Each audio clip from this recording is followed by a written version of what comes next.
Making sure no child goes hungry. Feeding America Southwest Virginia kicks off its summer feeding program tomorrow with more locations than ever before. This year's program is especially important after a recent study found 1 in every 6 kids in Southwest Virginia is food insecure. 10 News reporter Jessica Jewell shows us how they're working to fix that.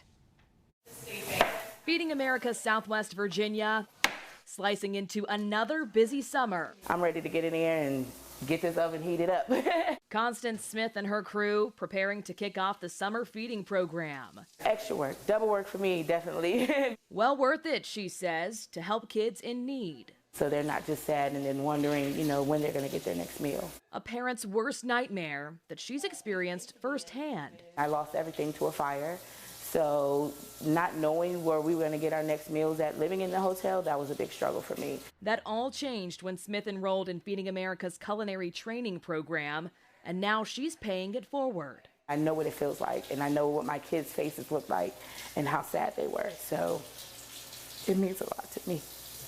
Feeding America is determined to keep other parents from feeling like that, making sure children don't go without just because school's out. Can't go wrong with feeding children. Last summer, they served up 19,000 meals, a number President and CEO Pamela Irvine is proud of. We're making an impact for a lot of children. But she wants to do more good. That's why she's advocating for changes to a law requiring they watch children eat the meals, which she says limits the number of sites they can serve. If that's eliminated, then we can feed, and a lot of other organizations can feed a lot more children. A goal they're working towards this summer, making a difference with every meal.